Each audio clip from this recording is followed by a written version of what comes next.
সেই বাচ্চাগুলোর সেগুলো আমরা বাড়িতে এখানে স্কুলে যে খাবার খাওয়াচ্ছি, খাবার খাওয়ানোর পরেও হচ্ছে না, সেগুলোকে এনআরসি বলে। এনআরসি মানে একটা প্রতিষ্ঠান যেখানে আমরা বাচ্চাগুলোকে রেখে সেখানে খাবারের 2 মাস 1 মাস রেখে সেখানে খাবারের ব্যবস্থা, ওদের ট্রিটমেন্টের সমস্ত ব্যবস্থা ওরা করতে পারে যদি আমার বাচ্চা কিনা লাল বাচ্চা হয়।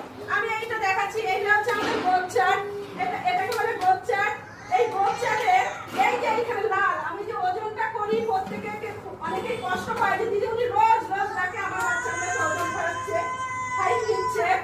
এই যে লালে যদি চলে আসে বাচ্চা, কোনো বাচ্চা আমার এখানে নেই যদিও, সেই জন্য আমি নেই বলে আমি আজকে এই ছবিগুলো একে আমি বোঝাতে চেয়েছি এগুলো নর্মাল বাচ্চা। নর্মাল মানে এই সবুজে যে বাচ্চা থাকে সে বাচ্চা ভালো, সে হচ্ছে নর্মাল।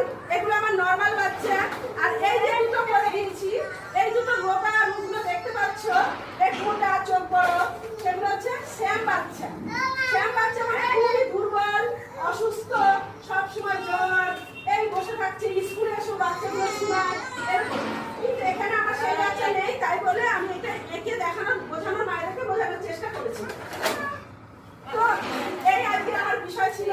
মায়েরা অনেকটা সময় ধৈর্য ধরে থাকলো, ঠিক আছে, আর বিশেষ কিছু বললাম না। এই বলে আমাদের এটা মায়েদেরকে সচেতন করানো যে ওজনটা নিয়ে, ওজনটার কি করে সেই বিষয়গুলো সবাইকে জানানো, সেটাই জানানোর জন্য আজকে আমি তোমাদেরকে ডেকেছিলাম। শ্যাম বাচ্চা এবং নর্মাল বাচ্চা এগুলো বোঝানোর জন্য। তারা সবাই বুঝতে পারবে তো যে সবুজে যদি থাকে, ওজন যদি ভালো থাকে, ঠিক থাকে, তাহলে সবুজে থাকবে। তার থেকে কম থাকলে হলুদে, অনেকের হলুদে আছে, যেমন এই বাচ্চাগুলো আমার হলুদে, এই যে ইয়ের বাচ্চাগুলো, অমিতের বাচ্চাগুলোই হলুদ। আর যারা লালে আমার কোনো বাচ্চা নেই, লালে থাকলে সে মারাত্মক অপুষ্ট।